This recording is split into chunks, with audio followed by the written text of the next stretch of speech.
உங்களுக்கு பரிசுத்த ஆவியானவர் இல்லைன்னா உங்களால தேவனை அறிய முடியாது. உங்களுக்கு பரிசுத்த ஆவியானவருடைய வல்லமை வேணும்.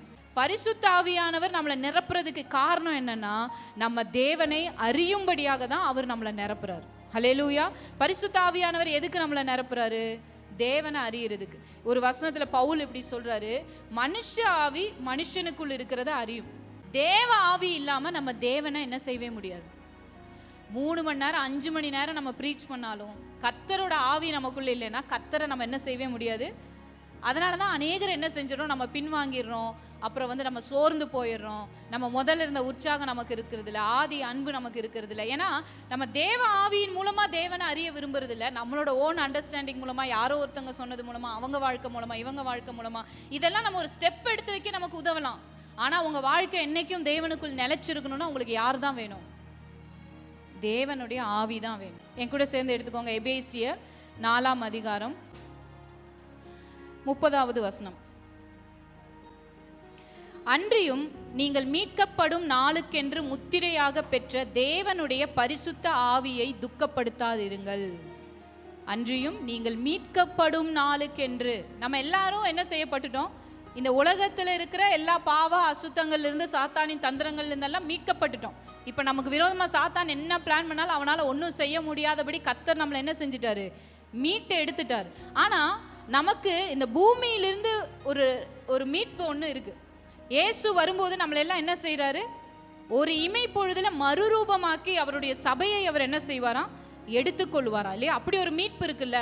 அந்த மீட்புக்கு என்னங்க அத்தாச்சி, அதுக்கு என்னங்க சாட்சி அப்படின்னு கேட்டீங்கன்னா, அதுக்கு சாட்சியே பரிசுத்த ஆவியானவர் தான். நமக்குள் ஊற்றப்பட்டிருக்கிற பரிசுத்த ஆவியானவர் எதற்கு சாட்சியா இருக்காருன்னா, ஒரு நாள்ல கர்த்தர் என்ன இந்த கூடாரத்திலிருந்து மீட்டு எடுப்பாரு. ஹல்லேலூயா. இந்த பூமிக்குரிய கூடாரம் அழிஞ்சு போனாலும் அழிந்து போகாத நித்திய கூடாரம் எனக்கு உண்டு, என்னை மீட்டு எடுப்பார். என்ன சாட்சி? பரிசுத்த ஆவியே சாட்சி. பரிசுத்த ஆவியானவர் அதுக்கு தான் நமக்கு கொடுக்கப்பட்டிருக்கிறார். இந்த பரிசுத்த ஆவியானவர் அதுக்கு தான் நமக்குள்ள இருக்கிறார். அதுக்கு தான் நமக்கு பரிசுத்த ஆவியானவருடைய நிறைவு வேணும். ஹல்லேலூயா. பரிசுத்த ஆவியானவர் எனக்குள்ள வருவதற்கு அடையாளம் என்ன? நான் எடுக்கப்பட போறேன், என்னை கர்த்தர் மீட்டு எடுக்க போறாரு. ஹல்லேலூயா. இந்த அழியும் உலகத்திலிருந்து அழியாத ஒரு வாழ்க்கை எனக்கு வாக்கு பண்ணார்ல, எனக்குள்ள தந்தார்ல, அந்த அழியாத ஆவி, அவர் தான் இதுக்கு சாட்சி.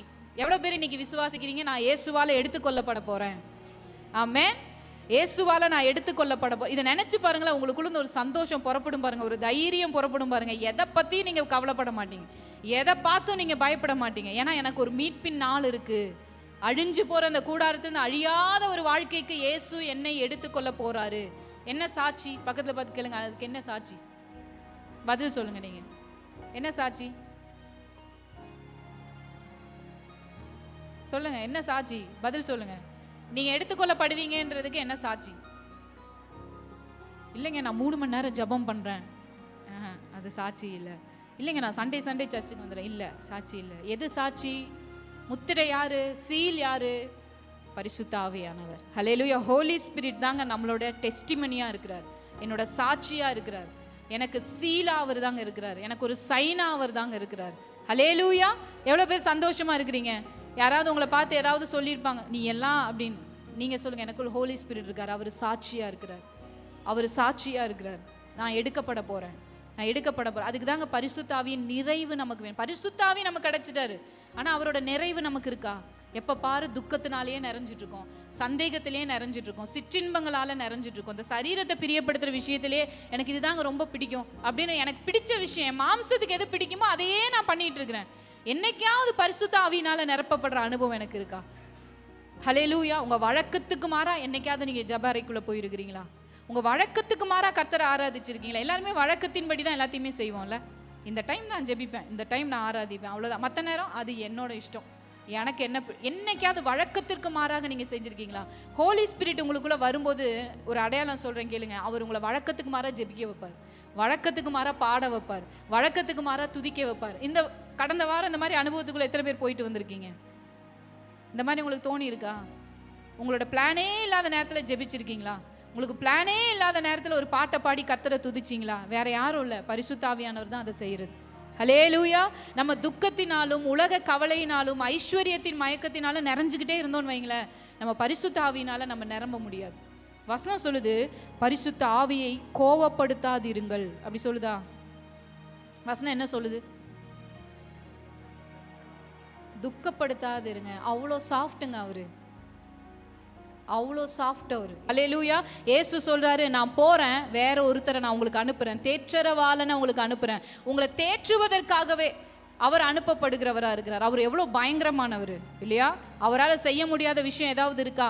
ஆனால் உங்களுக்காக எனக்காகவும் அவர் எப்படி கொடுக்கப்பட்டிருக்காராம்? தேற்றும்படியாய் கொடுக்கப்பட்டிருக்கிறாராம். வசனம் சொல்லுது, திரியேக தேவனை குறித்து, பிதா குமாரன் பரிசுத்த ஆவியானவர் எப்படிப்பட்டவரா இருக்கிறாராம்?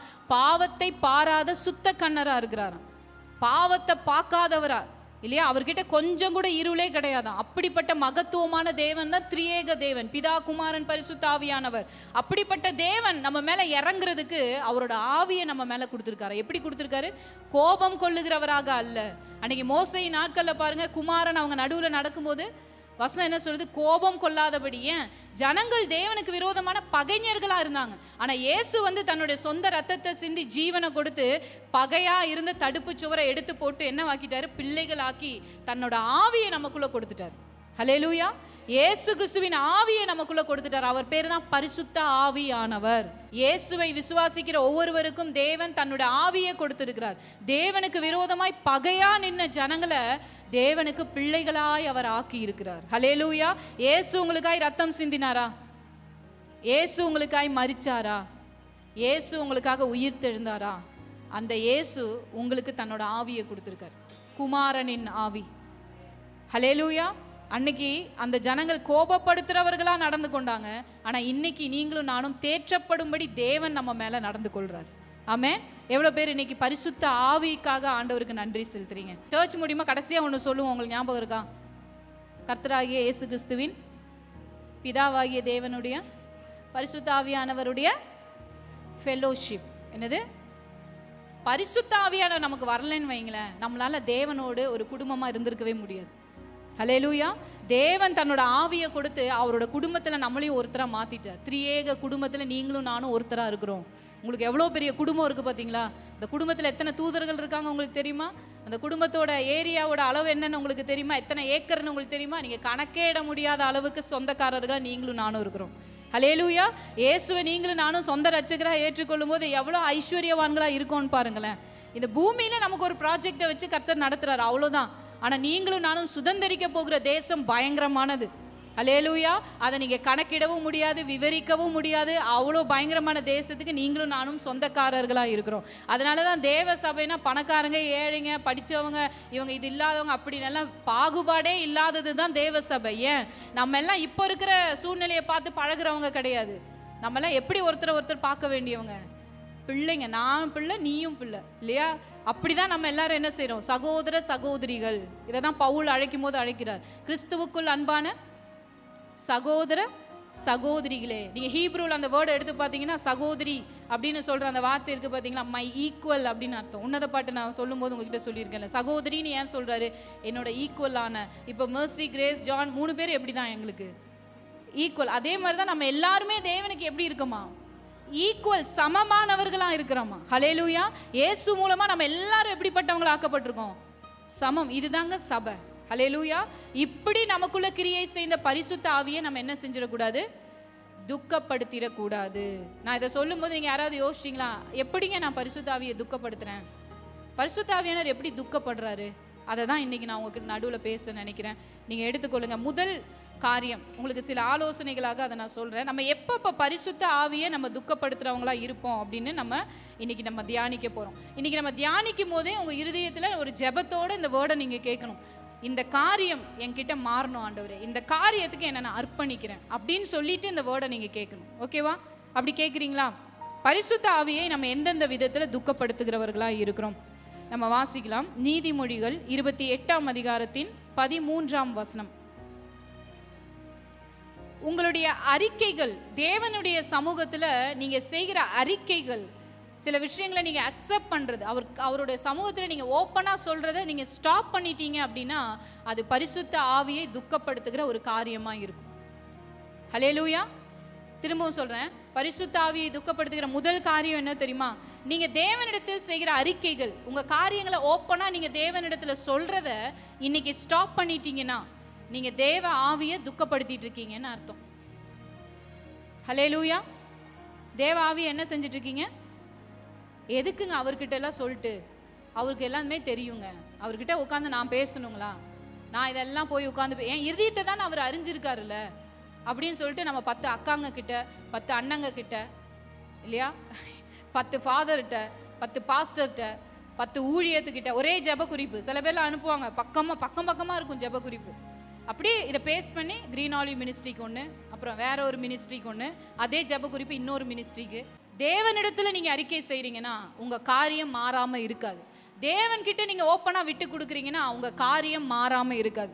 வசனம் சொல்லுது நீதிமொழிகள் 28:13, தன் பாவங்களை மறைக்கிறவன் வாழ்வடைய மாட்டான், அவைகளை அறிக்கை செய்து விட்டு விடுகிறவனோ இரக்கம் பெறுவான். தேவனிடத்திலிருந்து இரக்கம் உங்களை வந்து சந்திக்குமா, அந்த காரியத்தில் ஒரு இரக்கம் உங்களுக்கு கிடைக்குமா? ஆமே. தேவனுக்கு விரோதமான ஒரு பாவத்தை செய்கிறோம், அதை திரும்ப செஞ்சுக்கிட்டே இருக்கிறோம், அதை பற்றி நம்ம யோசிச்சுக்கிட்டே இருக்கிறோம், இதுக்கு ஒரு முடிவே இல்லாமல் போய்கிட்டே இருக்கிறோம். இதை போய் எப்படிங்க ஆண்டவர்கிட்ட சொல்லுதாரு, முகத்தில் எப்படிங்க முழிக்கிறது? இல்லை, நீங்கள் போய் உங்கள் பாவங்களை தேவன் முன்னாடி என்ன செய்யணும்? ஆண்டவரே, இந்த மாதிரி ஒரு விஷயம் செஞ்சுட்டேன், இதை நினச்சிட்டேன், இதை பேசிட்டேன், இதை பண்ணிட்டேன், இப்படி ஒரு இருதயத்தை உடைச்சிட்டேன், இந்த மாதிரி ஒரு தப்பான விஷயத்தை என் மாம்சத்தில் செஞ்சுட்டேன். சொல்லுங்கள், வாய் திறந்து என்ன பண்ணுங்க? தேவ சமூகத்தில் போய் நின்று அதை வாயினால் நீங்கள் அறிக்கை செய்யுங்க. வசனம் சொல்லுது, நீங்கள் அறிக்கை செய்கிறீங்கன்னா அதை விட்டு விடும்படியான ஒரு அறிக்கையை நீங்கள் செய்ய. நிறைய பேர் அறிக்கை செய்வாங்க, விட்டு விடணும்னு அறிக்கை செய்ய மாட்டாங்க, விடணும்னு அறிக்கை செய்ய மாட்டாங்க. ஏதோ வசனம் சொல்லுது அறிக்கை செய்யணும். இங்கே பாருங்க, செஞ்சுட்டு நான் ஒரு பாவி ஆண்டவரே, நீங்கள் தெய்வம் ஆனால் நான் ஒரு பாவி. அப்படி இல்லை, ஆண்டவரே இந்த விஷயங்கள் எல்லாம் நான் செஞ்சுட்டேன், இனி நான் செய்ய விரும்பலை, எனக்கு உதவி செய்யுங்க அப்படின்னு ஆண்டவருடைய உதவி கேட்கும்போது வசனம் சொல்லுது அவர் இரக்கத்தை தருவாராம். இன்னொரு டிரான்ஸ்லேஷனில் அவருடைய இரக்கம் நம்மை முத்தம் செய்யும் அப்படின்னு இருக்கு. அல்லேலூயா. அவர் என்ன செய்வார்? இரக்கத்தினால் நம்மை முத்தம் செய்கிறவராக இருக்கிறாரா. அப்படின்னா என்னது? அக்செப்ட் பண்ணுறாரு, நீ அதை மேற்கொள்றதுக்கு உன்னை உருவாக்குறாரு. உன்னத பாட்டில் நான் உங்களுக்கு அந்த முத்தம்ன்ற வார்த்தைக்கு ஹீப்ரூ வேர்டு என்னன்றது உங்களுக்கு சொன்னல. என்னது? டு எக்யூப், உங்களை உருவாக்குவது தான் அதற்கான அர்த்தம்.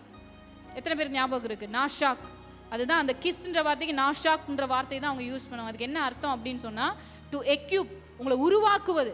எந்த விஷயத்தில் நீங்கள் தோல்வியாக பலவீனமாக இருக்கிறீங்களோ அந்த விஷயத்தில் கர்த்தர் உங்களை உருவாக்குவார்.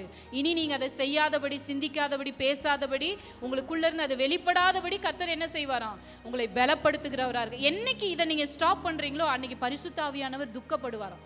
என் பிள்ளை ஏன் என்கிட்ட ஓப்பன் பண்ண மாட்டேங்கிறா, ஏன் என்கிட்ட அதை சொல்ல மாட்டேங்கிறா? அவருக்கு தெரியும், ஆனால் அவர் என்ன விரும்புகிறாரு? உங்கள் மனைவி தான் அவங்களுக்கு தெரியும், உங்கள் புருஷன் தான் உங்களுக்கு தெரியும், ஆனால் என்ன எதிர்பார்ப்பாங்க? என்கிட்ட வந்து பேசணும், என்கிட்ட எதாவது சொல்லணும், என்கிட்ட ஓப்பனாக இருக்கணும், என்னை விசாரிக்கணும். எதிர்பார்ப்பாங்களா இல்லையா? எனக்கு எதாவது வாங்கி தரணும், என்னை புரிஞ்சுக்கணும். எத்தனை பேர் எதிர்பார்த்துருக்கீங்க? என் பிள்ளை தாங்க, என் பிள்ளை தான். எத்தனை அம்மாமார், எத்தனை அப்பாமார் என் பிள்ளை என்கிட்ட பேசலைன்னு கவலைப்படுறாங்க. அம்மா தான், அப்பா தான், ஆனால் என்ன விரும்புகிறாங்க? நான் பெற்றது தான், நான் பார்த்துட்டே தான் இருக்கேன், ஊட்டுறேன், வளர்த்துறேன் எல்லாம், ஆனால் என்கிட்ட ஓப்பன் பண்ணணும், என்கிட்ட அந்யோன்யமாக இருக்கணும், என்கிட்ட பேசணும். எல்லா அப்பா அம்மாவுக்கும் அது ஒரு எண்ணம் இருக்கா இல்லையா? அதை தான் தேவன் எதிர்பார்க்குறாரு. என்கிட்ட வா, நான் உனக்கு இறக்கம் தரேன், என்கிட்ட வா, நான் உன்னை கட்டுறேன். எதுனாலும் ஓப்பனாக என்கிட்ட ஷேர் பண்ணி. என்னை விட யார் உனக்கு உதவி செய்ய போகிறா? என்னை விட யார் உன்னை வந்து ரட்சிக்க போகிறா? இதுதான் ஆண்டவரோட மென்டாலிட்டி. அதனால தான் வசனம் சொல்லுது, பரிசுத்த ஆவியானவரை இந்த விஷயத்தில் துக்கப்படுத்தாது, இது அவரை துக்கப்படுத்தும். ஒருவேளை நீங்கள் அறிக்கை செய்கிறத, அவர்கிட்ட ஓப்பனாக இருக்கிறத ஸ்டாப் பண்ணியிருக்கீங்கன்னா இன்றைக்கி ஆண்டவர்கிட்ட ஒரு சின்ன ஜெபம் பண்ணுங்கள். ஆண்டவரே, இனி நான் என் இருதயத்தை மூடி வைக்க மாட்டேன். எதுனாலும், ஒரு நல்லதோ இல்லை ஒரு விஷயம் ஆண்டவருக்கு விரோதமாக செய்கிறீங்க, எதுனாலும் காட் கிட்ட ஓப்பனாக நீங்கள் இருக்கணும். அல்லேலூயா. தேவனிடத்துல ஓப்பனாக, அதுக்கு ஒரு நேரத்தை நீங்கள் வச்சு அதை தேவனிடத்தில் என்ன செய்யுங்க? நீங்கள் பகிர்ந்து கொள்ளுங்க. அல்லேலூயா. இரண்டாவதாக, தேவ ஆவியானவரை நம்ம துக்கப்படுத்துகிறோன்றதுக்கு அடையாளமான ஒரு விஷயம் என்ன அப்படின்னு சொன்னால், ஆவிக்குரிய ரீதியாக நீங்கள் உணர்ச்சி அற்றவங்களாக இருப்பீங்க. யூ ஃபீல் ஸ்பிரிச்சுவலி நம். நீங்கள் வந்து உணர்ச்சி அற்றவர்களாக ஆவிக்குரிய ரீதியாக நீங்கள் இருப்பீங்க. 1 ராஜாக்கள் 8ஆம் அதிகாரம் 47ஆம் வசனத்தை நம்ம வாசிக்கலாமா? 1 ராஜாக்கள் 8ஆம் அதிகாரம் 47ஆம் வசனம்.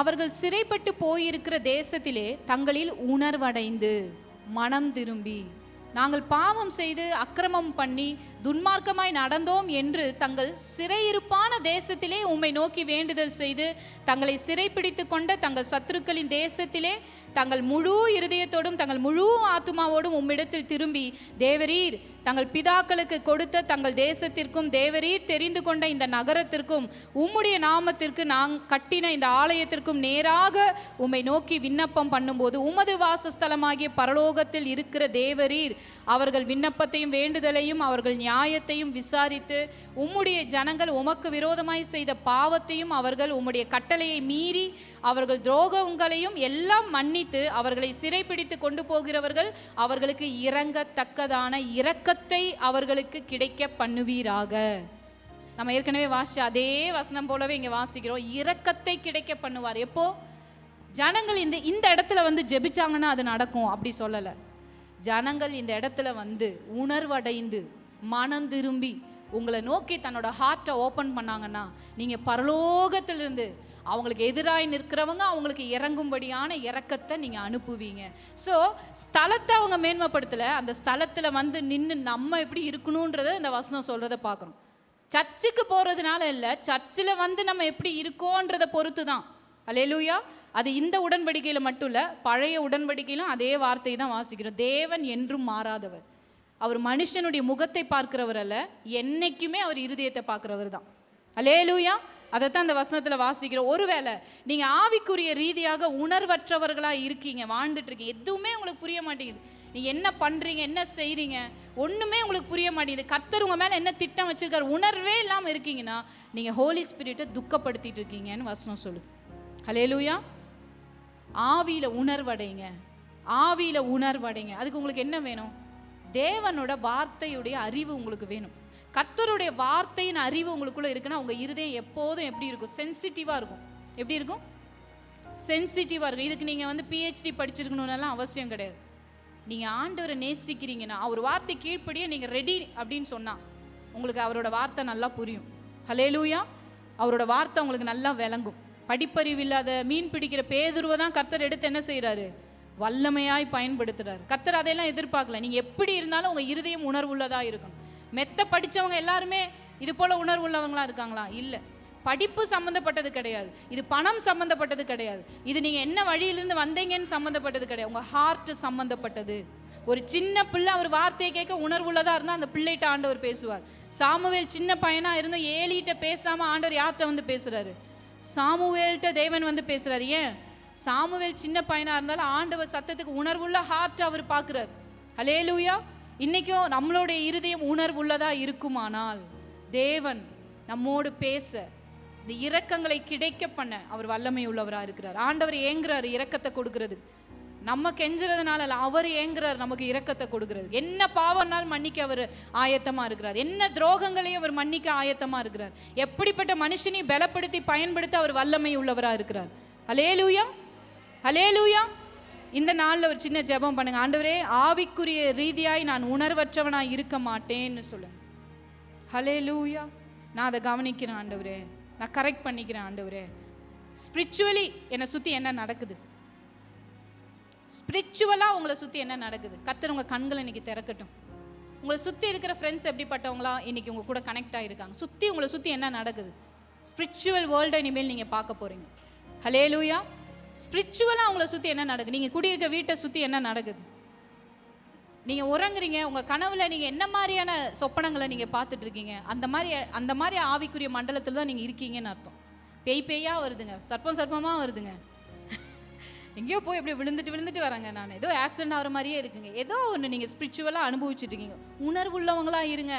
உங்கள் எதிராளியாகிய பிசாசானவன் எவனை விழுங்கலாமோ என்று வகை தேடி என்ன செஞ்சுட்டு இருக்கான்? கெர்ஜிக்கிற சிங்கம் போல சுற்றி திரிந்து கொண்டு இருக்கிறானா. ஸ்பிரிச்சுவலாக உங்களுக்கு ஒரு நம்னஸ் இருக்குன்னா, உணர்வு இல்லாமல் இருக்கிறீங்கன்னா நீங்கள் ஹோலி ஸ்பிரிட்டை துக்கப்படுத்துறீங்க. அவர் உங்களை நிரப்ப நினைக்கிறார், உங்களை பயன்படுத்த நினைக்கிறார், உங்களை விடுதலையாக்க நினைக்கிறார். ஆனால் அதெல்லாம் விட்டுட்டு உணர்வில்லாதவர்களும் ஆவிக்குரிய ரீதியாக இருந்தால் நம்ம தான் சில நாட்களுக்கு அப்புறம் பார்க்கும்போது குழியில் கிடப்போம். ஹல்லேலூயா. இன்றைக்கி ஆண்டவர் ஒரு உணர்வை நமக்கு தருவாரா? உங்களை சுற்றி என்ன நடக்குது? ஸ்பிரிச்சுவல் வேர்ல்டில் நீங்கள் என்ன பார்க்குறீங்க? உங்கள் ஆவிக்குரிய மண்டலம் எப்படி இருக்குது? உங்கள் ஆவிக்குரிய மண்டலம் எப்படி இருக்குது? நான் ஒரு வசனம் வாசிக்கிற பாருங்கள். ரோமர் 1 அதிகாரம் அநேகர் இதை வந்து புறஜாதிகளுக்கு பேசுறதுக்கு ரொம்ப ஆவலா இருக்காங்க. பட் ரோமர் 1ஆம் அதிகாரம் விசுவாசிக்கிறவர்களை குறித்து எழுதப்பட்ட ஒரு அதிகாரமா இருக்கு. வாசிக்கலாம். ரோமர் 1ஆம் அதிகாரம் எல்லாம் ரொம்ப கவனமா நீங்க வாசிக்கணும். 16ஆம் வசனத்திலிருந்து. கிறிஸ்துவின் சுவிசேஷத்தை குறித்து நான் வெட்கப்படேன். முன்பு யூதரிலும் பின்பு கிரேக்கரிலும் விசுவாசிக்கிறவன் எவனோ அவனுக்கு ரட்சிப்பு உண்டாவதற்கு அது தேவ பலனாய் இருக்கிறது. இது கிறிஸ்துவின் சுவிசேஷம் தேவ பலனாய் இருக்கிறது. விசுவாசத்தினாலே நீதிமான் பிழைப்பான் என்று எழுதியிருக்கிறபடி விசுவாசத்தினால் உண்டாகும் தேவ நீதி விசுவாசத்திற்கென்று அந்த சுவிசேஷத்தினால் வெளிப்படுத்தப்படுகிறது. சுவிசேஷத்தினால் என்ன வெளிப்படுத்தப்படுதா? விசுவாசத்தினால் உண்டாகிற காட்ஸ் ரைச்சியஸ்னஸ் என்ன செய்தான்? தேவ நீதி நமக்குள் வெளிப்படுதான். நான் விசுவாசிக்கும் போது காடோட ரைச்சியஸ்னஸ் அப்படின்னா என்னது? நான் ஒன்று செஞ்சு வர ரைச்சியஸ்னஸ் இல்லை, எனக்காக ஒருவர் செஞ்சு முடிச்சதுனால என்கிட்ட இருக்கிற நீதி. அது எப்போ வெளிப்படுதான்? ஃபெய்த்னால. சொல்லுங்க, விசுவாசத்தினால. ஹல்லேலூயா. கடந்த வாரம் நம்ம ஒரு வார்த்தை பார்த்தோம், விசுவாசத்தை பற்றி தான் பார்த்தோம் இல்லையா? இந்த வாரமும் அதை தான் பார்க்குறோம். நம்ம விசுவாசிக்கும் போது தேவ நீதி நம்ம கிட்ட இருந்து மேனிஃபெஸ்ட் ஆகுதான். தேவ நீதியை நம்ம அனுபவிப்போமா? சரியா? இப்போ வந்து விசுவாசிக்கிறவங்களை குறித்து தான் நம்ம வாசிச்சுட்டு இருக்கோம். வசனம் சொல்லுது, சத்தியத்தை அநியாயத்தினாலே அடக்கி வைக்கிற மனுஷருடைய எல்லாவித அவபக்திக்கும் அநியாயத்துக்கும் விரோதமாய் தேவ கோபம் வானத்திலிருந்து வெளிப்படுத்தப்பட்டிருக்கிறது. தேவ கோபம் வானத்திலிருந்து யாருக்கு விரோதமாய் வெளிப்படுத்தப்பட்டிருக்கிறதா? சத்தியத்தை அநியாயத்தினால் அடக்கி வைக்கிற மனிதர்களுக்கு விரோதமாக. சத்தியத்தை யாருங்க அடக்கி வைப்பா? சத்தியத்தை யார் அடக்க முடியும்? சத்தியத்தை திரிச்சு போதிக்கிறவங்களால தான் சத்தியத்தை அடக்க முடியும். சத்தியத்தை யார் அறிஞ்சு மறுதளிச்சு போனாங்களோ அவங்களால தான் சத்தியத்தை அடக்கி வைக்க முடியும். ஏன்னா உலக மனுஷனுக்கு தான் சத்தியமே தெரியாதே, அவங்க சத்தியத்தையே கேட்கலையே. புரியுதா உங்களுக்கு? நான் சத்தியத்தை நான் விசுவாசிக்கிறதுக்கு, நான் சத்திய தேவனை அறிவதற்கு அவர்கள்லாம் அவங்கள ஒன்றுமே பண்ண முடியாது. அவங்கெல்லாம் உங்களை ஒன்றுமே பண்ண முடியாது. உலகத்தான் உங்களை ஒன்றுமே பண்ண முடியாது. அப்போ சத்தியத்துக்கு விரோதமாக நிற்கிறவன் யாரு? சத்தியத்திலிருந்து விழுந்து போனவன். பக்கத்துக்கு அவங்க பார்த்து சொல்லுங்க, சத்தியத்துக்கு விரோதமாக நிற்கிறது யாரு? சத்தியத்திலிருந்து விழுந்து போனவங்க. ஒரு முறை அவருடைய சத்தியத்தை, அவருடைய கிருபையை, அவர் நடத்துறத, அவர் இரக்கங்களை ருசி பார்த்து மறுதளித்து போனவர்கள் இல்லையா? வசனம் சொல்லுது, அப்படி அடக்கி வைக்கிறவர்களுக்கு விரோதமாக தேவ கோபம் எங்கே இருந்து வெளிப்பட்டு இருக்கிறதா? வானத்திலிருந்து வெளிப்படுத்தப்பட்டிருக்கிறது. தேவனை குறித்து அறியப்படுவது அவர்களுக்குள்ளே வெளிப்பட்டிருக்கிறது. அவங்களுக்குள்ள ஒரு வெளிப்பாடு இருக்கு, இவர் தான் தேவன் என்பது அவங்களுக்கு வெளிப்பாடு இருக்கு. அப்ப யாரை பத்தி இது சொல்லப்படுது? யாரை பத்தி இந்த வசனம் சொல்லுது? அவிசுவாசியை பத்தி சொல்லுதா? விசுவாசிக்கிறவர்களை குறித்து தான் அந்த வசனம் சொல்லுது இல்லையா? தேவனை அறிய வேண்டிய அறிவு அவங்களுக்குள்ள வெளிப்படுத்தப்பட்டிருக்கு. ஆனா தேவனே அதை அவங்களுக்கு வெளிப்படுத்தினாரு. 20வது வசனம், எப்படி என்றால் காணப்படாதவைகளாகி அவருடைய நித்திய வல்லமை தேவத்துவம் என்பவைகள் உண்டாக்கப்பட்டிருக்கிறவைகளினாலே உலகம் உண்டானது முதற்கொண்டு தெளிவாய் காணப்படும். ஆதலால் அவர்கள் போக்கு சொல்ல இடமில்லை. தேவன் அதை காணப்படாததை இன்னைக்கு காணப்படுறதின் மூலமா அவங்களுக்கெல்லாம் வெளிப்படுத்திட்டார். நான் தான் தேவன்றது அவங்களுக்கெல்லாம் தெரியும். அவர்கள் தேவனை அறிந்தும் அவரை தேவன் என்று மகிமைப்படுத்தாமலும் ஸ்தோத்தரியாமலும் இருந்து தங்கள் சிந்தனைகளினாலே வீணரானார்கள். உணர்வு இல்லாத அவர்களுடைய இருதயம் இருள் அடைந்தது. பார்த்தீங்களா? விசுவாசிச்சாங்க, ஆண்டவர் வார்த்தையை கேட்டாங்க, நடந்தாங்க. பட் ஆனால் அவங்க இருதயம் என்ன ஆயிடுச்சு? ஏன் இருள் அடைஞ்சிச்சு? உணர்வு இல்லாமல் போச்சு. அதனால என்ன ஆயிடுச்சு? இருள் உள்ள வந்துருச்சு. ஆவிக்குரிய உணர்வு நமக்கு இல்லைன்னா நம்ம இருதயத்தை சாத்தான் என்ன செஞ்சிருவான்? பிடிச்சிருவான். இருள்னாலே அவன் தானே. இருள் அடைந்தது என்ன? அவன் வந்துட்டான் அப்படின்னு அர்த்தம். புரியுதா உங்களுக்கு? ஸோ உணர்வு எவ்வளோ முக்கியம் பார்த்தீங்களா? உணர்வு உள்ளவர்களாக இருங்க. நீங்கள் உணர்வு உள்ளவங்களா இல்லைன்னா ஹோலி ஸ்பிரிட்டை நீங்கள் துக்கப்படுத்துறீங்க.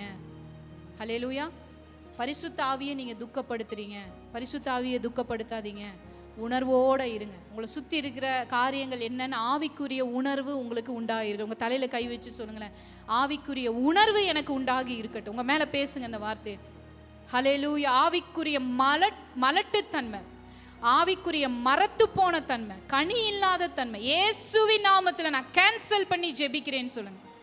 ஹல்லேலூயா, ஹல்லேலூயா. வெளிச்சம் உங்கள் மேலே உதிக்கட்டும், வெளிச்சம் உங்கள் மேலே உதிக்கட்டும். மரத்து போன காரியங்கள் மாறுவதாக, உணர்வில்லாத தன்மை மாறுவதாக, ஜீவ ஊற்று உங்களுக்குள் பிரவேசிப்பாராக. பரிசுத்த ஆவி எனும் ஜீவ ஊற்று உங்களுக்குள் பிரவேசிப்பாராக. ஹல்லேலூயா, ஹல்லேலூயா. மன கண்கள் பிரகாசம் அடையட்டும், வெளிச்சம் உதிக்கட்டும் இயேசுவின் நாமத்தில். இயேசுவின் நாமத்தில் ஆமென் சொல்லாமா? மூன்றாவதாக பரிசுத்த ஆவியை துக்கப்படுத்துகிற காரியம் என்ன தெரியுமா? உங்களை பாதிக்கிற சில காரியங்களை நீங்க நார்மலா எடுத்துக்கிறது. உங்களை சில விஷயங்களை அஃபெக்ட் பண்ணும்ல, உங்க மனசை, இதெல்லாம் உங்களோட லைஃப்பை அஃபெக்ட் பண்ற சில விஷயங்கள் வரும். அதெல்லாம் நார்மல், விடுங்க, இது எல்லாருக்கும் நடக்கிறது தான், பரவாயில்ல அப்படின்னு நீங்க நார்மலா சில விஷயங்களை எடுத்துக்கிறீங்க பாத்தீங்களா, அது பரிசுத்த ஆவியை துக்கப்படுத்துற காரியமா இருக்கும். ஹல்லேலூயா.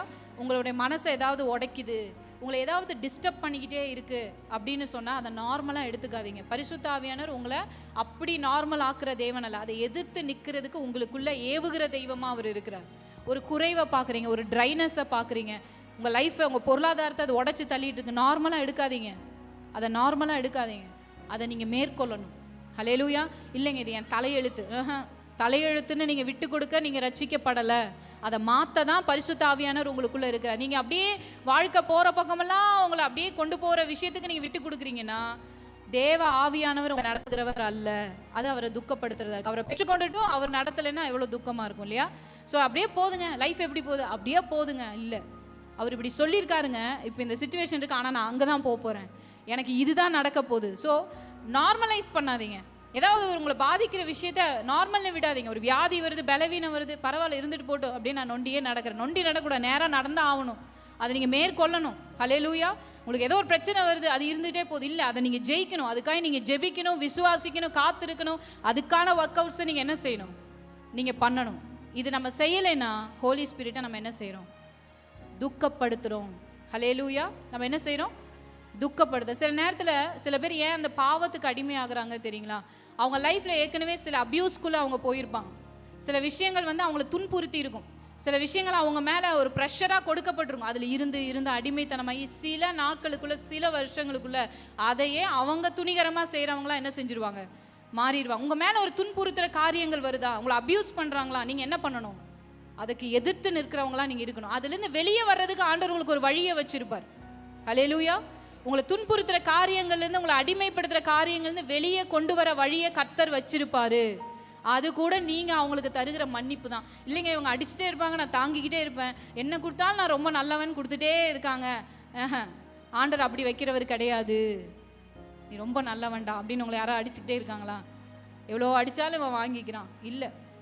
ஆண்டவர் சில துன்புறுத்தலுக்குள்ளேயே அடங்கி நீங்கள் இருக்கணும்னு சொல்லி கர்த்தர் உங்களை வைக்கலை, அதிலிருந்து வெளியே கொண்டு வருகிறவர் தான் பரிசுத்த ஆவியானவர். நமக்கு கடந்த நாட்கள் எரேமியா புஸ்தகத்தை வாசிச்சோல, இத்தனை வருஷம் சிறையிருப்பு இருக்கு, அப்படியே நீங்கள் முடிஞ்சிட மாட்டீங்க, உங்களுக்கு நான் ஒரு ஹோப் தரேன், உங்களை நான் ரெஸ்டோர் பண்ணுவேன். ஹல்லேலூயா. உங்களை நான் மறுபடியும் கட்டுவேன். நீங்கள் எவ்வளோ பேர் விசுவாசிக்கிறீங்க? உங்களுடைய உபத்திரவங்களுக்கு நடுவில் உங்களுக்கு ஒரு நம்பிக்கையை கொடுக்குற தெய்வம் தான் இயேசு. ஆமே. நீங்கள் கண்ணீர்லேயே அப்படி போயிட மாட்டீங்க, குறைவிலேயே வாழ்ந்துட மாட்டீங்க, அப்படி நம்பிடாதீங்க. சாத்தானோட பொய்யை அப்படி நார்மலைஸ் பண்ணிடாதீங்க, அதை எதிர்த்து வாழுங்க. கர்த்தர் உங்களுக்கு ஒரு நல்ல வாழ்க்கையை, செழிப்பான வாழ்க்கையை, சந்தோஷமான நாட்களை அவர் வச்சிருக்கிறார். நீங்கள் ஜீவனோட சந்தோஷமாக சாட்சியாக வாழ்வீங்க. எவ்வளோ பேர் விசுவாசிக்கிறீங்க? ஸோ நார்மலைஸ் பண்ணாதீங்க, உங்கள் பிரச்சனைகள் இருந்துட்டு போட்டோம் அப்படின்னு விடாதீங்க, அதற்காக எதிர்த்து நின்று ஜெபம் பண்ணுங்க. பிசாசுக்கு நீங்கள் என்ன பண்ணுமா, எதிர்த்து நிற்கணுமா, அப்போ தான் அவன் உங்களை விட்டு என்ன செய்வானா, ஓடி போவான். பிசாசுக்கு எதிர்த்து நில்லுங்க, அப்போதான் அவன் உங்களை விட்டு ஓடி போவான். ஹல்லேலூயா. இந்த நாள்ல இருந்து உங்களுக்கு வர பிரச்சனைகளை என்னன்றதை பார்க்க ஆரம்பிக்கிறீங்களா? உங்ககிட்ட இருக்க பலவீனங்கள் என்ன நோட் பண்ண ஆரம்பிக்கிறீங்களா? எதிர்த்து நில்லுங்க, அவன் உங்களை விட்டு ஓடி போவான். நீங்க எதிர்க்காத வரைக்கும் அவன் உங்ககிட்ட வேலை செஞ்சுக்கிட்டே தான் இருப்பான். ஹல்லேலூயா. கடந்த காலத்தில் உங்க மேல நடந்த உபத்திரவங்களை இன்னைக்கு நீங்க, அதாவது இன்னும் உங்களுக்கு புரியுற மாதிரி சொல்லணும்னா, சில பேர் சின்ன வயசுலேருந்து சார் அடக்கி அடக்கி அடக்கி ஒடுக்கி ஒடுக்கி வச்சுட்டே இருப்பாங்க பாருங்க. திடீர்னு பார்த்தீங்கன்னா அவங்க கையில் சாவி கொத்து வந்துடும். அவங்க என்ன செய்வாங்க, அவங்களுக்கு கீழே வந்தவங்களையெல்லாம் அடக்கிட்டே இருப்பாங்க. இப்போ யாருக்கு தெரியுமா விடுதலை வேணும், யாருக்கு ஹீலிங் வேணும் தெரியுமா? யார் இங்கே மற்றவங்களை கடிச்சு பச்சிட்டு இருக்காங்களோ அவங்களுக்கு தான் ஒரு ஹீலிங் வேணும். ஏன்னா அவங்க சில வருஷங்களுக்கு முன்னாடி யாராலேயோ காயப்பட்டிருக்காங்க, யாரோ அவங்கள கடிச்சு வச்சுருக்காங்க, அதனால இவங்க யாரையோ கடிச்சிட்டு இருக்கிறாங்க. ஹல்லேலூயா. புரியுதா உங்களுக்கு? ஸோ ஆண்டவர் ஒரு ஹீலிங் உங்களுக்குள்ளே தரணும்னா வாழ்க்கை போன பக்கம் நீங்கள் போகாதீங்க, பரிசுத்த ஆவியானவர் என்ன சொல்கிறாருன்னு நீங்கள் கவனிக்க ஆரம்பிக்கணும். ஹல்லேலூயா. நாலாவது முக்கியமான ஒரு பாயிண்ட் என்ன தெரியுமா? அவர் உங்களை சரி செய்யும் போது நீங்கள் அவருக்கு எதிர்த்து நிற்காதீங்க. ஆண்டவர் வந்து உங்களை கரெக்ட் பண்ணும்போது, இல்லை பரவாயில்ல நான் இப்படியே வாழ்ந்துட்டு இருந்துட்டு போகிறேன், இல்லை ஆண்டவரே இதெல்லாம் என்னால் முடியாது, இல்லை நான் தப்பே பண்ணலையே ஆண்டவரே, நான் என்ன தப்பு பண்ணேன், எதிர்த்து நிற்காதீங்க. அவர் சரிப்படுத்துகிறாரா, ஓகே ஆண்டவரே நீங்கள் சப்மிட் பண்ணுங்க. நம்ம எதிர்த்து நிற்கும் போது நம்ம பரிசுத்த ஆவியை என்ன செய்கிறோம், துக்கப்படுத்துகிறோம். நம்ம நல்லா இருக்கணும், நம்ம தேவனுக்காக எழும்பி பிரகாசிக்கணும், கொடுக்கப்பட்ட தேவ ஆவிய தேற்றரவாளனை மென்மையானவரை நம்ம என்ன செஞ்சிட்ருக்கோம், துக்கப்படுத்திட்டு இருக்கோம். அவர் சீர்படுத்த நினைக்கிறாரா, இவ்வளோ நேரம் தூங்காதம்மா காலையில் எந்திரி, சீர்படுத்த நினைக்கிறாரா, வந்து சொல்கிறாரா, கரெக்ட் பண்ணுறக்கு உங்களை என்ன செய்யுங்க, விட்டு கொடுங்க. ஜெபமே இல்லாத ஜீவியம் கொஞ்சம் ஜெபின்னு சொல்கிறாரா, அப்படியே உங்கள் ஃப்ளெஷ்ஷோட தாட்லேயே போகாமல் அவர் கரெக்ட் பண்ணும்போது என்ன செய்யுங்க, நீங்கள் கீழ்ப்படிங்க.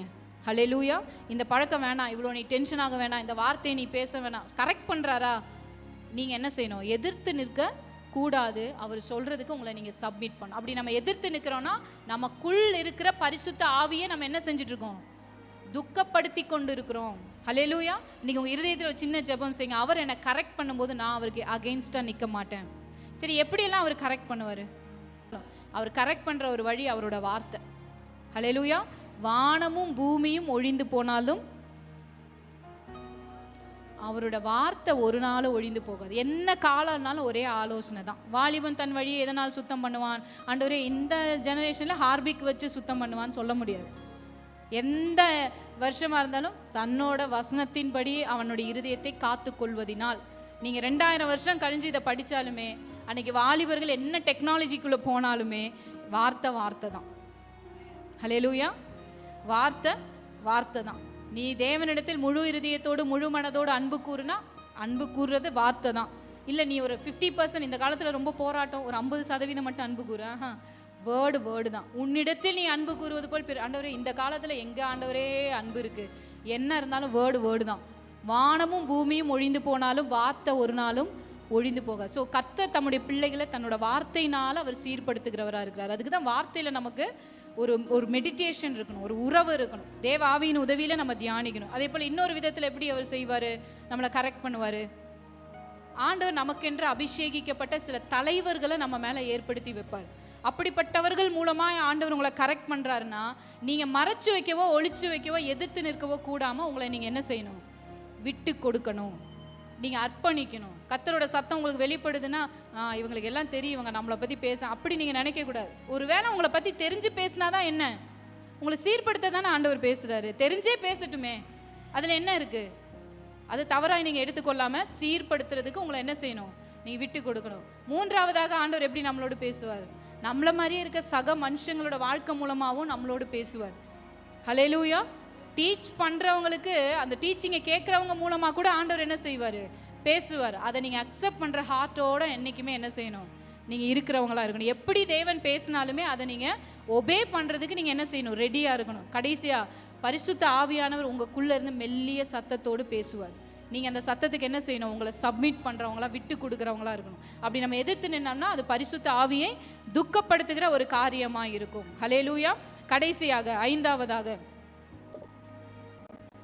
நாம் தேவன் நமக்கு வைத்திருக்கிற உறவில நம்ம நடக்காமல் இருக்கோம் அப்படின்னு சொன்னால் அது பரிசுத்த ஆவியை துக்கப்படுத்துகிற காரியம். அதாவது தேவன் நமக்கு வச்சிருக்க உறவு என்னது, பிள்ளைன்ற உறவு. அதில் நம்ம இல்லாமல் இருக்கோம் அப்படின்னு சொன்னால் அது ஹோலி ஸ்பிரிட்டை துக்கப்படுத்துகிற ஒரு காரியமாக இருக்குது. ஹல்லேலூயா.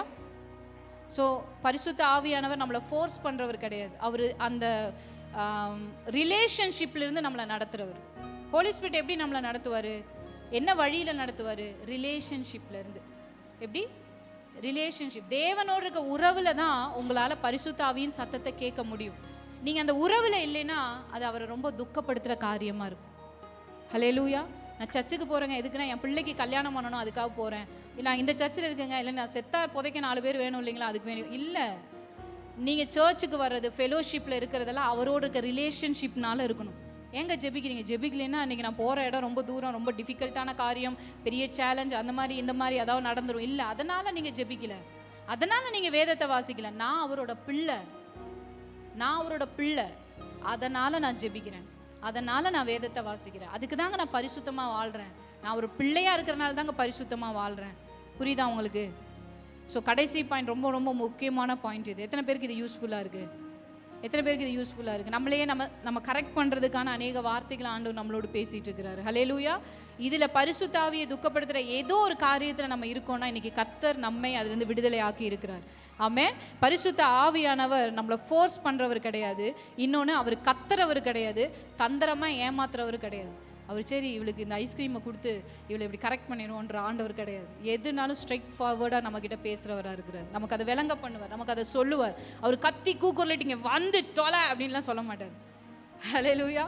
அவர் ரொம்ப அன்பானவர், மென்மையானவர், அப்படி நம்மளை கரெக்ட் பண்ணுறவர். யோசிச்சு பாருங்க, அந்த ஹோலி ஸ்பிரிட் நமக்குள்ளே இருக்காருன்னா நம்மளும் அப்படி தான் இருப்போம். பக்கத்து பார்த்து சொல்லுங்கள், நமக்குள்ளுக்கு ஹோலி ஸ்பிரிட் எப்படி இருக்காரு? ரொம்ப ஜென்டிலானவர். இன்னொன்று என்ன தெரியுமா? அவர் ட்ரூத்தில் மட்டும்தான் நம்மளை நடத்துவார். அவர் நம்மளை கன்விக்ஷனில் தான் நடத்துவார். ஹல்லேலூயா. நம்மளை சத்தியத்தில் மட்டும்தான் அவர் நடத்துவார். ஏன்னா கர்த்தரோட வார்த்தைக்கு கான்ட்ரடிக்டாக அவர் ஒரு நாளும் பேச மாட்டார். பரவாயில்ல, வார்த்தை அப்படி இருந்தால் என்ன, நீ இப்படி அப்படிலாம் சொல்லவே மாட்டார். வேர்டு தான், ட்ரூத்தில் தான் அவர் நிற்பார். அவர் தான் பரிசுத்த ஆவியானவர். சில நேரத்தில் நம்ம ரட்சிக்கப்பட்டிருப்போம், அந்த ரட்சிப்பை வெளியே காமிக்கிறவங்களாகவும் இருப்போம், நம்ம ஃபாலோ பண்ணுறவங்களாகவும் இருப்போம். ஆனால் இன்னுமே அவர் நமக்குள்ளேருந்து ஃப்ளோ பண்ணாமல் இருக்கிற ஒரு வாழ்க்கை இருக்கும். அதில் தான் நீங்கள் கண்டுபிடிக்க முடியும் பரிசுத்த ஆவியின் உறவில் நம்ம இருக்கமா இல்லையான்னு. நம்ம ரட்சிப்பு இருக்குது பார்த்தீங்கன்னா, ரட்சிப்பை பெற்றிருப்போம், அந்த ரட்சிப்பை நம்ம ஃபாலோ பண்ணிகிட்டு இருப்போம், அந்த ஃபெலோஷிப்குள்ளே நம்ம இருப்போம். ஆனால் ஃப்ளோ நம்மக்கிட்ட இருந்து இருக்காது. என்ன இருக்காது? அவர் பாய மாட்டார், நம்மக்கிட்ட இருந்து அவர் வெளிப்பட மாட்டார். அவர் நமக்குள்ளே இருக்காருன்னா நிச்சயமாக அவரோட ஃப்ளோ நமக்குள்ளேருந்து இருக்கும். அவர் நமக்குள்ளேருந்து நிச்சயமாக பாய்வார். பாயிறதை நம்ம பார்க்கல, ஏன்னா அவர் ஒரு நதி இல்லையா? அவர் நமக்குள்ளேருந்து பாஞ்சு போகிறத நம்ம பார்க்கலைன்னா, கனியை நம்ம பார்க்கலைன்னா, நம்ம எதுலையுமே பிரயோஜனம் இல்லாமல் இருக்கோம்னா நம்ம சர்ச்சில் ஒரு ஃபெலோஷிப்பில் இருக்கிறோமே தவிர தேவனோட ஒரு ரிலேஷன்ஷிப்பில் இல்லவே இல்லைன்னு அர்த்தம். ஹல்லேலூயா. புரியுதா உங்களுக்கு? இந்த கட்டடத்தில் இருக்கிற இந்த மனுஷங்களோட எனக்கு ஒரு ஃபெலோஷிப் இருக்குங்க, ஆனால் தேவனோடு எனக்கு ரிலேஷன்ஷிப் இல்லைன்னு அர்த்தம். எப்போன்னா அவர் எனக்குள்ளேருந்து ஃப்ளோ ஆகலைன்னா. எப்போ ஒரு ஃப்ளோ வரும்னு சொல்லுங்கள்? என்னைக்கு நிரம்புறமோ அன்னைக்கு தான் வழியும் இல்லையா? என்னைக்கு நிரம்புறமோ அன்னைக்கு தான் வழியும். அப்போ எனக்கு ஒரு நிரம்புதல் இல்லைன்னா அது எப்படி வழியும்? புரியுதா உங்களுக்கு? அதனால தான் பரிசுத்த ஆவியில எப்போதும் நிரப்பப்பட்டு இருங்கள். பக்கத்துக்கு அவங்க பிளஸ் பண்ணி, அவங்க கையை பிடிச்சு அவங்களை பிளஸ் பண்ணி சொல்லுங்க, நீங்க எப்போதும் பரிசுத்த ஆவியில நிரம்பி இருங்க.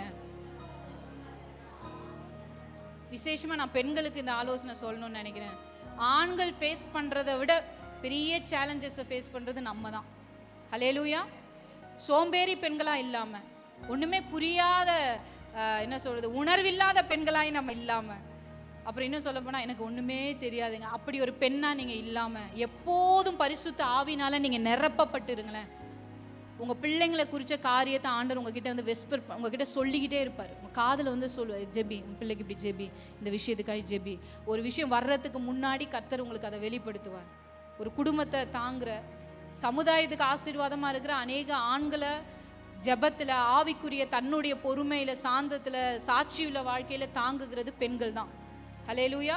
வெளியே அது தெரியாமல் இருக்கலாம், ஆனால் வசனம் சொல்லுது நம்ம பலவீன பாண்டம். நல்ல வேலை நம்ம பலவீன பாண்டம். நம்ம மட்டும் ஸ்ட்ராங்கான பாண்டமாக இருந்திருந்தா அவ்வளோதான், எல்லாம் உடஞ்சி போயிருக்கும் இல்லையா? எது எப்படி வந்தால் சில இடத்துல பார்த்துருக்கீங்களா, சில இதெல்லாம் பேக் பண்ணும்போது பலவீனமானதை வச்சு ஹார்டானதை பேக் பண்ணியிருப்பாங்க. ஏன்? அந்த ஹார்டானது எப்படி அசைஞ்சாலும் அந்த பலவீனமானது தான் அதை தாங்கும். இதுதான் அதுக்கு அர்த்தம். நிறைய பேர் நினைக்கிறோம் நீ பலவீன பாண்டம் ஒன்றுது. பலவீன பாண்டம்னா என்ன தெரியுமா? என்ன ஸ்ட்ராங்கானது உங்ககிட்ட இருந்தாலும் அதையெல்லாம் உடையாமல் பாதுகாக்கிறது இந்த பலவீன பாண்டங்கள் தான். அல்லேலூயா. எவ்வளோ பேர் பெருமைப்படுறீங்க ஆண்டவர் நம்மளை அப்படி படைச்சதுக்காக. எதையும் தாங்கும் இதயம். ஒரே லைனில் சொல்லணும்னா எதையும் தாங்கும் இதயமாக நம்ம மட்டும் இல்லைன்னா யோசிச்சு பாருங்களேன். கர்த்தர் எவ்வளோ ஒரு நம்பிக்கை பாத்திரமாக ஒரு குடும்பத்திலையும் நம்மளை வச்சுருக்காரு. இந்த சபையில் கர்த்தர் வச்சிருக்காரு இல்லையா? ஸோ கர்த்தர் நம்மளை அழைச்ச அழைப்புக்கு நம்மளாம் உண்மையாக இருக்கணும்னா பரிசுத்த ஆவியில் நம்ம நிரம்பி இருக்கணும். நம்ம பிள்ளைங்க நல்லா இருப்பாங்க, நம்ம கணவர் நல்லா இருப்பார். அல்லேலூயா. நம்ம அப்பா, அண்ணன், நம்ம குடும்பம் எல்லாமே நல்லா இருக்கும். எதனால்? இந்த பலவீன பாண்டங்கள் எப்போதும் பரிசுத்த ஆவியில நிரப்பப்பட்டிருக்காங்க. இயேசுவோட ஊழியத்திலே அவங்க மிகுந்த பலனாக இருந்தாங்க. உங்களுக்கு தெரியுமா? வசனம் சொல்லுது, அநேக ஸ்திரீகள் ஆஸ்தியினால், சகோதரர்கள் ஆஸ்தியினால் அப்படின்னு சொல்லியிருந்தாலும் பரவாயில்ல, ஸ்திரீகள் ஆஸ்தியினால் அப்படின்னா என்னது? அவங்க வீட்டில் இருக்கிறது எல்லாம் கொண்டு வந்து ஊழியத்துக்கு கொட்டிட்டு இருக்கிற பெண்களாக இருந்தாங்க. ஹல்லேலூயா. இயேசு சொல்றாரு, இங்கே பாருங்க, நான்லாம் வந்து அங்கே போய் அந்த ஊரில் போய் ஊழியம் செய்கிறேன், நான் வந்துடுறேன் ஆண்டவரே. பேதுரு வந்துடுவார் இல்லையா? யோவான் வந்துடுவார், இருக்க சீஷர்களாக வந்துடுவாங்க. இந்த ஸ்திரீகள் அதான் வரோம் ஆண்டவரேன்னு வரல, வீட்டில் போய் இருக்கிற பணத்தை எல்லாம் மூட்டை கட்டிட்டு நாங்களும் வரோன்னு வராங்க. எப்படிப்பட்ட பெண்கள்னு பாருங்களேன். மனுஷன் தன்னோட பலத்தை கூட கொடுத்துருவான், பணத்தை கொடுக்க மாட்டான். ஆனால் அதை கூட கொடுத்து ஊழியம் செஞ்சவங்க தான் அந்த நாட்களில் இருந்த பெண்கள். ஹல்லேலூயா. பவுலுடைய ஊழியத்தில் ஆகட்டும், இயேசுடைய ஊழியத்தில் ஆகட்டும், பேக் போனாக இருந்தவங்க யாருன்னா பெண்கள் தான். நம்மளை பற்றி சொல்லணும்னு அவசியம் இல்லை. ஏன் சொல்ல முடியலன்னு தெரியுமா? அவ்வளோ பேர் இருக்காங்க, அதனால தான் சொல்ல முடியல. ஆண்களை கூட பேர் பேராக எழுதி சொல்லிடலாம். ஆனால் பெண்களை பேர் பேராக எழுத முடியாத அளவுக்கு அநேக ஸ்திரீகள்னு ஒரே பேச்சில் சொல்லிட்டாங்க. ஏன்னா நம்ம பேர் புகழ எதிர்பார்க்குறவங்க கிடையாது. ஹல்லேலூயா. நம்ம தேவனுடைய நாமத்தை மகிமைப்படுத்துகிற பெண்களாக இருக்கிறோம். ஹல்லேலூயா. எவ்வளோ ஒரு பெரிய ப்ரெஷியஸான ஒரு அழைப்பு உங்களுக்கு எனக்கு. அதனால எந்த இடத்துலையும், என்ன காரியத்திலும், என்ன நேரத்திலும் பரிசுத்த ஆவியினால நீங்கள் எப்போதும் என்ன செய்யப்படுங்க? நிரம்பப்படுங்க. நமக்கு என்ன நிரம்பி இருக்கணும்? வீட்டில் சட்டி நிறைய சோறு நிரம்பி இருக்கா? அப்போ நமக்கு சந்தோஷம். அப்புறம் பாட்டில் நிறைய பருப்பு இருக்கா? சந்தோஷம். பெண்களோட அந்த கேரக்டர் எமோஷன்ஸ் பார்த்துருக்கீங்களா? கிச்சனில் வந்து இந்த பாட்டில் எல்லாம் காலியாக இருந்தால் நமக்கு என்ன வந்துடும்? உண்மைதானக்கா? என்ன வந்துடும்? எல்லாம் காலி ஆயிடுச்சுன்னா ஏதோ ஒன்று நடந்திருக்கும், ஆனால் நமக்கு கோவம் வந்துடும். ரீசன் அது இல்லை, அங்கே கிச்சனில் ஏதோ காலியாக இருக்குது, அங்கே பேங்க்கில் ஏதோ பணம் குறைஞ்சிருக்கு. நமக்கு எப்போவுமே என்ன எப்படி இருக்கணும்? நிறைவாக இருக்கணும். ஆனால் ரட்சிக்கப்பட்ட பெண்கள் அப்படி வாழ்கிற, எமோஷனில் வாழ்கிற பெண்கள் கிடையாது. பரிசுத்த ஆவியில் எப்போதும் நிரம்பி இருக்க கவனமாக இருக்க வேண்டிய பெண்கள். பெண்கள் மட்டும் பக்கத்து இருக்க பெண்களை பார்த்து சொல்லுங்களேன், நீங்கள் என்னைக்கும் பரிசுத்த ஆவியில் நிரம்பி இருக்கீங்களான்னு பார்த்து சந்தோஷப்படணும். பருப்பு இருக்கா, அரிசி இருக்கா, காசு இருக்கா, பரிசுத்த ஆவி இருக்காரா? அதுதாங்க நமக்கு வேணும். ஹல்லேலூயா. பரிசுத்த ஆவி உங்களுக்குள்ள இருக்காருன்னா வரும் நாட்களை குறித்து நீங்கள் சந்தோஷமா இருப்பீங்க. வரும் நாட்களை குறித்து நீங்கள் கவலைப்பட மாட்டீங்க, சந்தோஷமா இருப்பீங்க. ஹல்லேலூயா. இந்த நாள்ல இருந்து எவ்வளோ பேர் பரிசுத்த ஆவியை துக்கப்படுத்தாத வாழ்க்கையை வாழ எச்சரிக்கையாக இருக்க போறீங்க? ஆமே. அவ்வளோதான். இது ஒன்றை மட்டும் நீங்கள் கரெக்ட் பண்ணி பாருங்களேன், உங்கள் லைஃப் எங்கேயோ போயிடும். ஆமே. கர்த்தர் உங்களை உயர்ந்த இடங்களில் வைக்கணும்னு விரும்புகிறாருல, அந்த இடத்துக்கெல்லாம் நீங்கள் போய் சேருவீங்க. ஆமே. கர்த்தருடைய நாமத்தை இந்த வேளையில் நம்ம மகிமைப்படுத்தலாமா? இந்த வார்த்தைகளுக்காக தேவனுக்கு நம்ம நன்றி செலுத்தலாமா? சர்வ வல்லவர் இந்த நாளில் நம்மளோடு பேசினதுக்காய். அவர் பேசலைன்னா இதை நம்மளால் உணர்ந்து கொள்ள முடியாது, நம்மளால் அறிந்து கொள்ள முடியாது. ஆமே.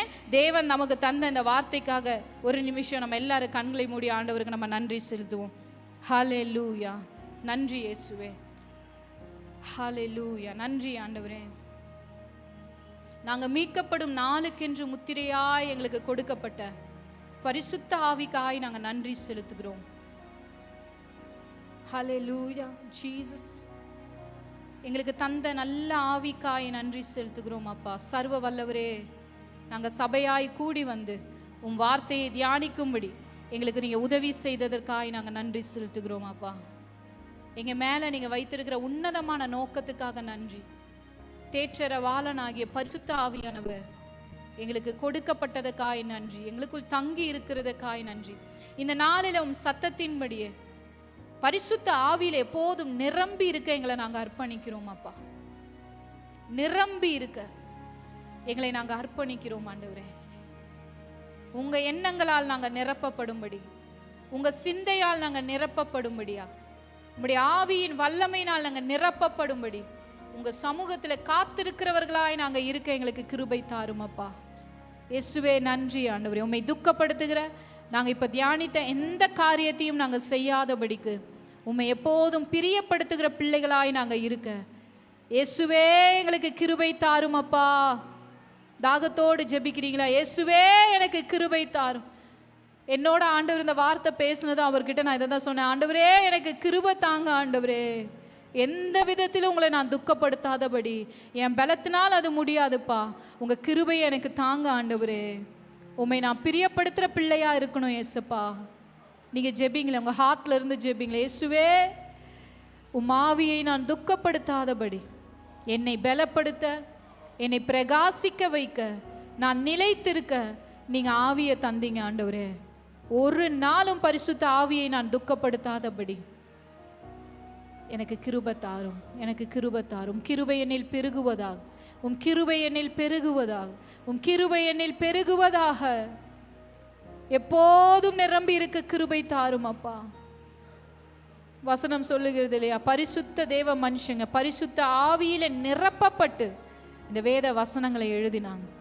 பரிசுத்த ஆவியினால் நிரப்பப்படும் போது தேவன் அநேக வெளிப்பாடுகளையும் மறைந்திருக்கிறவைகளையும் நமக்கு வெளிப்படுத்துறார்.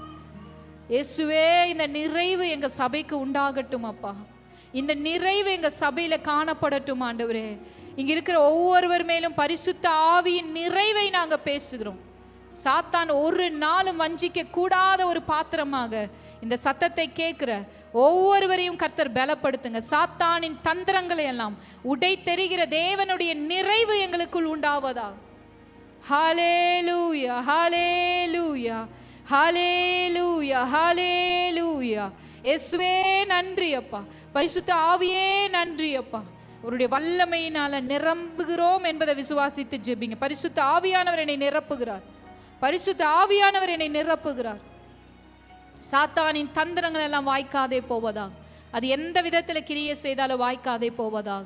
நீங்க சொல்லுங்க, நானும் என் வீட்டாருமோ என்றால் கர்த்தரையே சேவிப்போம். என்னையும் என் வீட்டையும் சுற்றி கர்த்தர் வேலி அடைத்திருக்கிறதுக்காய் நன்றி. இயேசுவே நன்றி ஆண்டவரே, தகப்பனே நன்றி ஆண்டவரே. உம்முடைய திருக்கரத்தில் இந்த வேலையில நாங்கள் அர்ப்பணிக்கிறோம் ராஜா. இந்த செய்தியின் வேலையில நீங்க இடைப்பட்டதுக்காய் நன்றி அப்பா. உம் திருக்கரத்தில் நாங்கள் எங்கள் எல்லாரையும் அர்ப்பணிக்கிறோம். இந்த சபையை நீர் ஆசீர்வதித்ததற்காய், விசாரித்ததற்காய் நன்றி. உம்மை நீர் எங்களுக்கு வெளிப்படுத்தினதற்காய் நன்றி. ஆன்லைனில் எங்களோடு இணைந்திருக்கிற ஒவ்வொரு சகோதர சகோதரிகளுக்காய், அவர்களை திட்டம் பண்ணி இந்த இடத்துல நீர் இணைத்ததற்காய் நாங்கள் நன்றி செலுத்துகிறோம் அப்பா. இந்த வார்த்தைகள் 30, 100, 60 கனி கொடுப்பதற்காய் நன்றி செலுத்துகிறோம் அப்பா. உம்முடைய வல்லமையுள்ள கரத்திலே நாங்கள் அர்ப்பணிக்கிறோம்.